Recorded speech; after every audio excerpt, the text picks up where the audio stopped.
What's up, everybody? It's Tuesday, October 7th.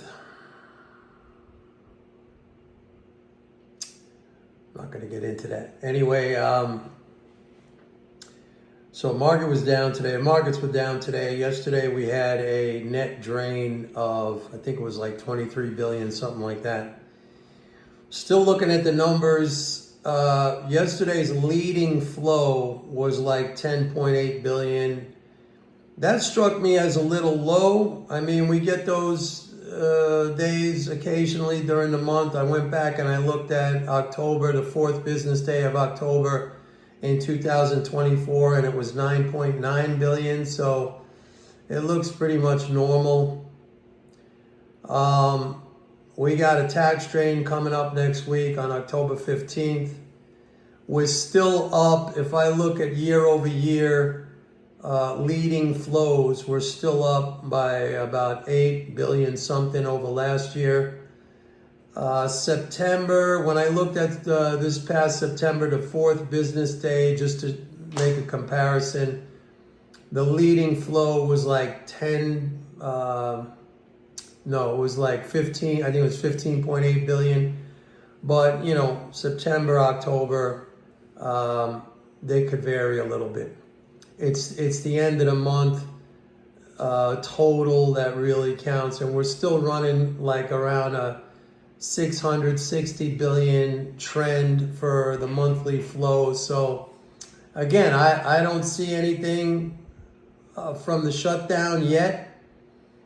You know, that 10.5 billion leading flow yesterday, it caught my attention, I'll be honest. So, but every day I look at the numbers and I compare. And so right now, if there is any kind of a slowdown in spending because of the shutdown, it's very, very minor, okay? From what I see so far, very, very minor.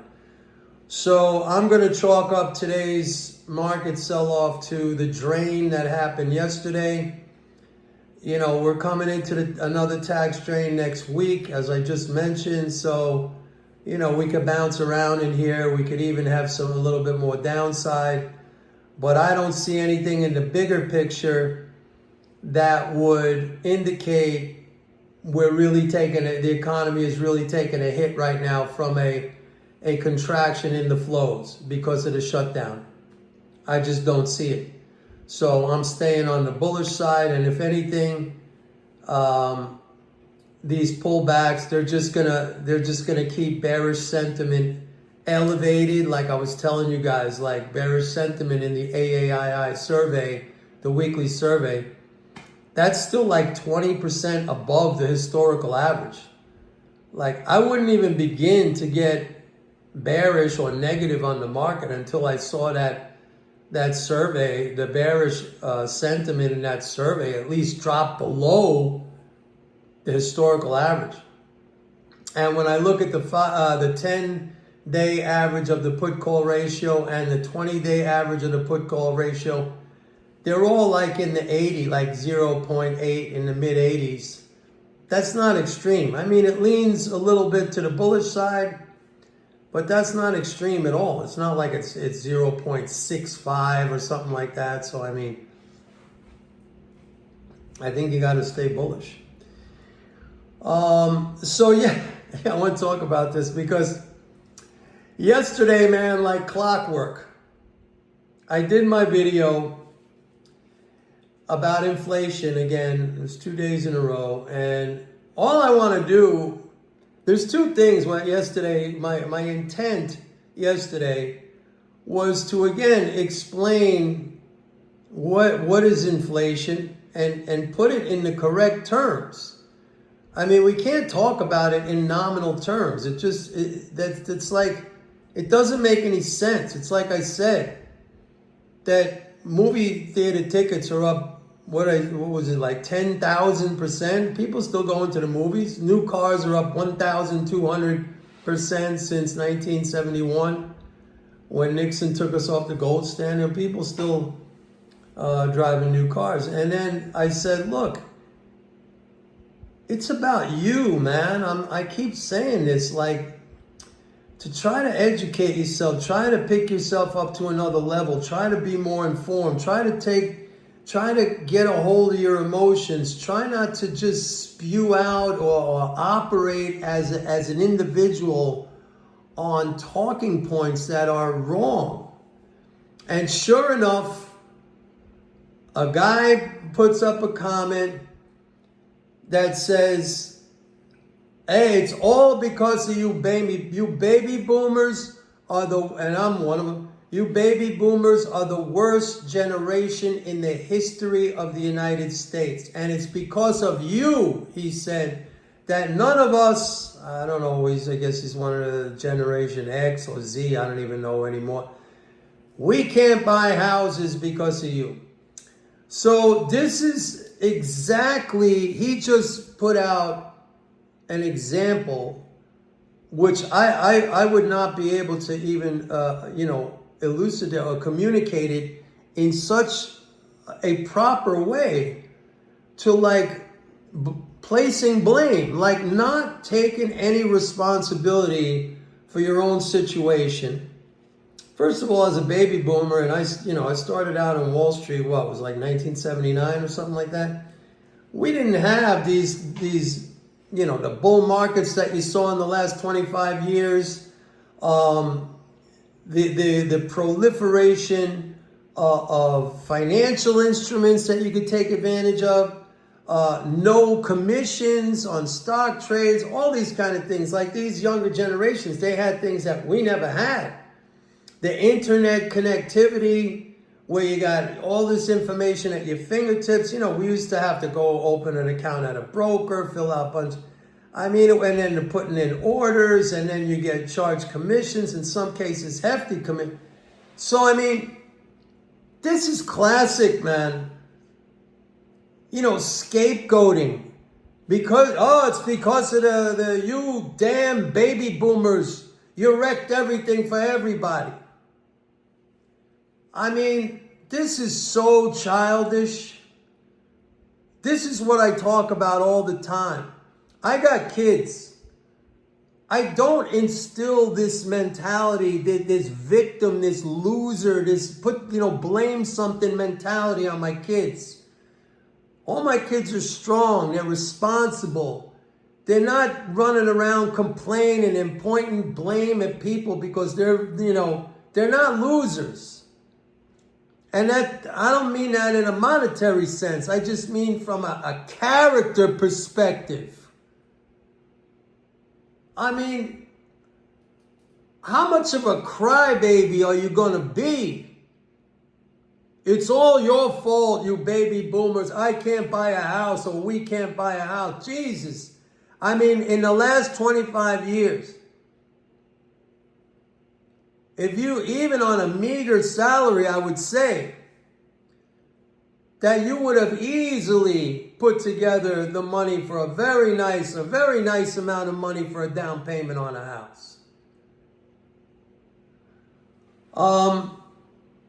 So I'm sorry, I just don't accept this. Number one, I think it's childish. I think it's stupid. I think it's just,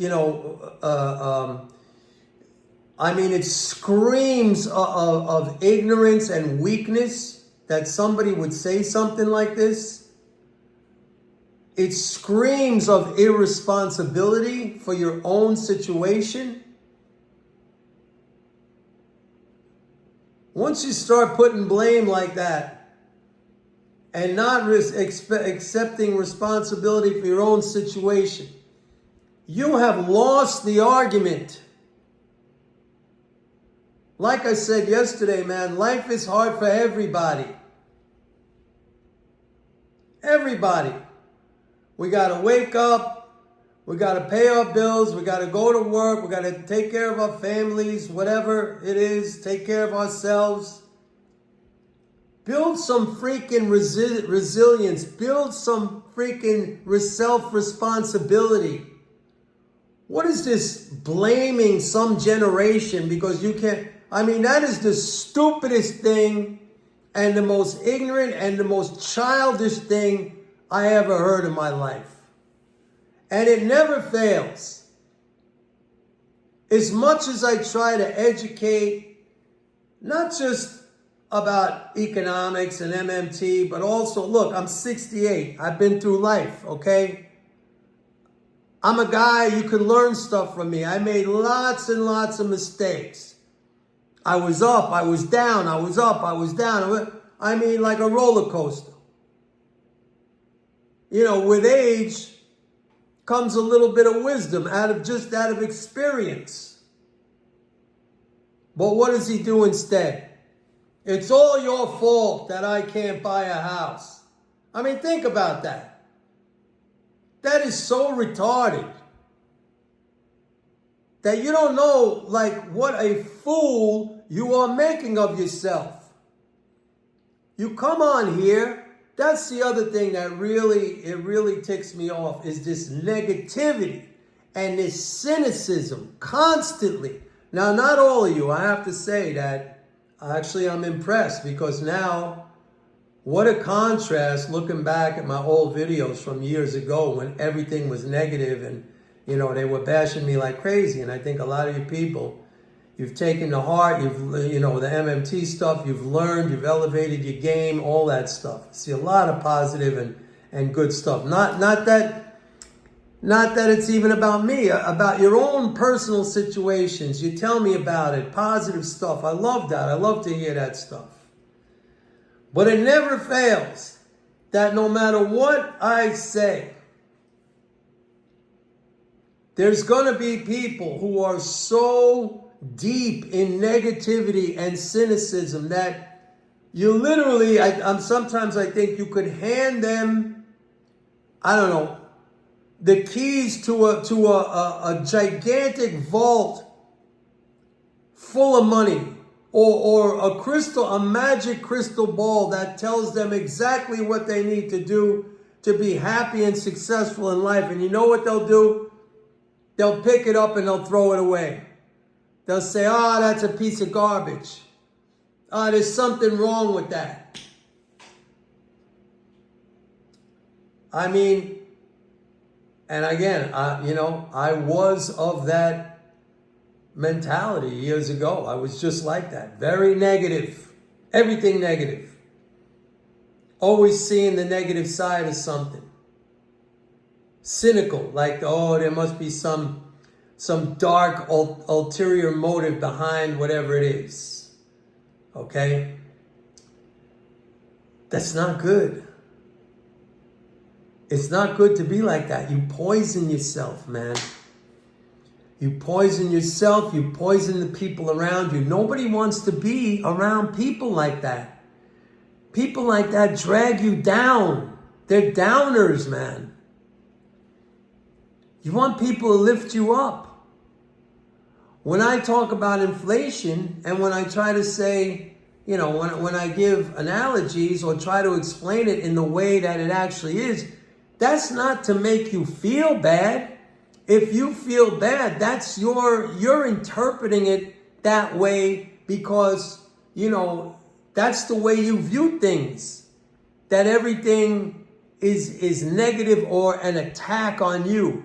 I tell you this to help you reframe it in your head so that you understand it and it becomes less of something scary. It becomes less scary to you and becomes something not only manageable, but something that you can use to your benefit.